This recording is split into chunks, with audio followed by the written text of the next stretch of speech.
Bismillahirrahmanirrahim. Assalamualaikum warahmatullahi wabarakatuh. Bagaimana anak-anak kabarnya hari ini? Ustazah harap kabarnya kalian baik-baik saja ya. Amin. Hari ini kita akan belajar tema 4, subtema 4 tentang kewajiban dan hakku sebagai warga negara. Seperti biasa, sebelum belajar, mari kita berdoa terlebih dahulu. Bismillahirrahmanirrahim. Raditu billahi rabba wa bil islami dina wa bi Muhammadin nabiyyan wa rasula. Rabbi zidni ilma warzuqni fahma. Amin ya rabbal alamin. Subtema 4, kewajiban dan hakku sebagai warga negara. Aku adalah warga negara Indonesia. Aku lahir dan tinggal di Indonesia. Aku memiliki kewajiban dan hak sebagai warga negara. Aku harus melaksanakan kewajibanku.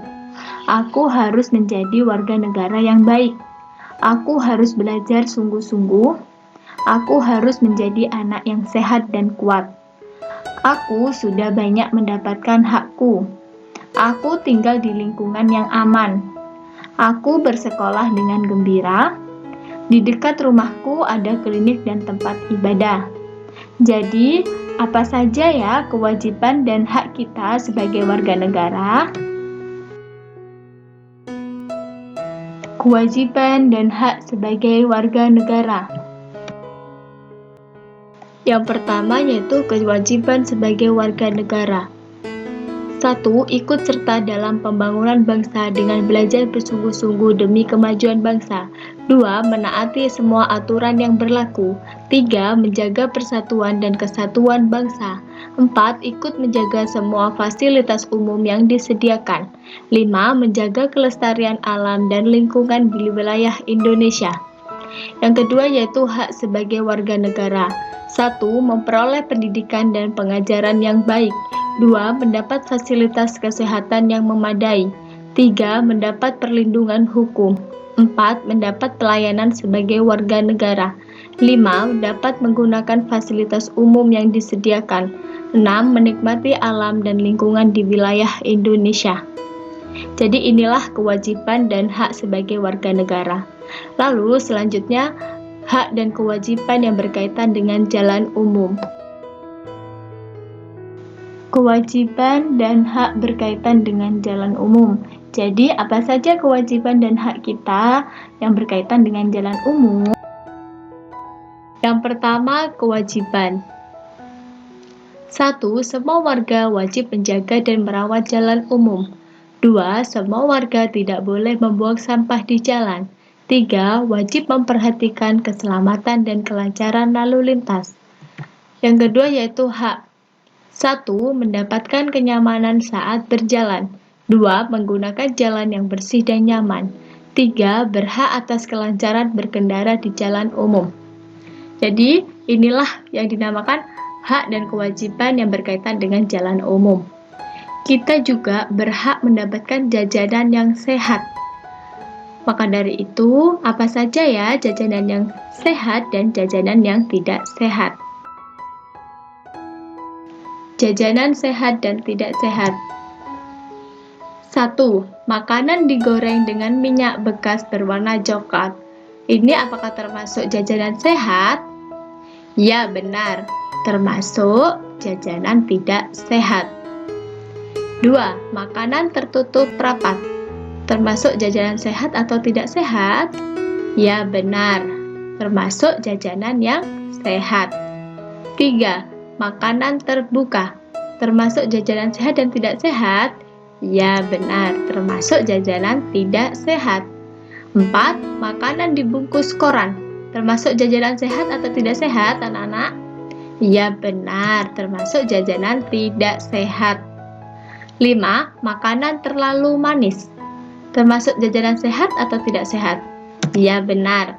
Termasuk jajanan tidak sehat. 6. Makanan bersih.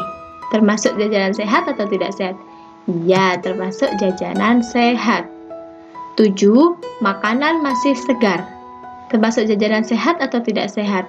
Iya, termasuk jajanan sehat. 8. Makanan sudah basi. Termasuk jajanan sehat atau tidak sehat? Iya, termasuk jajanan tidak sehat. Jadi kalian sudah bisa milah ya, mana jajanan yang sehat dan mana yang jajanan tidak sehat. Lah, maka jajanan tidak sehat itu akan menimbulkan suatu permasalahan. Yang pertama, perut sakit, pusing, termasuk keracunan makanan yang tidak sehat. Ya, contohnya makanan yang tidak sehat. Makanan terbuka, makanan sudah basi, dan lain sebagainya. Apa sih permasalahan itu, Ustazah? Masalah. Apa yang dimaksud dengan masalah? Masalah adalah suatu pernyataan tentang keadaan yang belum sesuai dengan yang diharapkan. Di mana ada masalah pasti ada saran. Saran adalah pendapat atau usul, anjuran, cita-cita yang dikemukakan untuk dipertimbangkan. Di sini juga Ustazah mempunyai contoh. Berikut contohnya. Contohnya yaitu bangga menjadi orang Indonesia. Tigor berasal dari Papua. Ia sangat senang menjadi warga negara Indonesia. Ia berbeda suku dengan teman-temannya. Ia juga berbeda agama. Tetapi mereka selalu bersatu. Tigor harus mencintai negaranya. Tigor belum banyak tahu tentang Indonesia. Ia berusaha mengenal Indonesia. Ia banyak membaca buku tentang Indonesia. Ia berwisata ke berbagai tempat.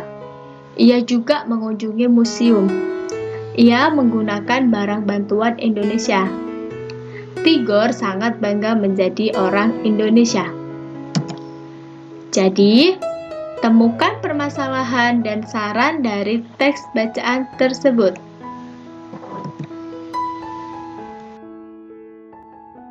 Nah, yang pertama, permasalahan. Apa permasalahannya? Permasalahannya yaitu Tigor belum banyak tahu tentang Indonesia. Lalu, saran atau pemecahan masalah, Tigor harus 1. Banyak membaca buku tentang Indonesia. 2. Mengunjungi museum. 3. Menggunakan barang buatan Indonesia. Kira-kira apa ya menggunakan barang buatan Indonesia?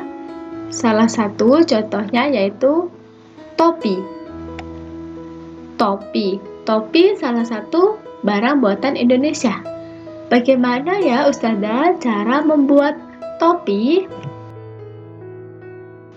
Berikut langkah-langkah cara membuat topi. Yang pertama, ambil selembar kertas koran. Atau enggak, kalian bisa menggunakan kertas buku tulis, origami, dan sebagainya. Di sini Ustazah memberi contoh selembar kertas koran. Yang kedua, lipat kertas koran menjadi 2 bagian. Sisi yang terbuka berada di bawah. Yang ketiga, lipat ujung kanan dan kiri ke tengah, lalu tekan membentuk segitiga. Yang keempat, lipat kertas kedua sisi bagian bawah ke atas, lalu tekan. Yang kelima, bukalah kertas perlahan, lalu rapikan. Dan yang keenam, topi sudah siap dipakai. Sesuaikan ukurannya dengan ukuran kepalamu ya. Jadi, inilah cara pembuatan topi.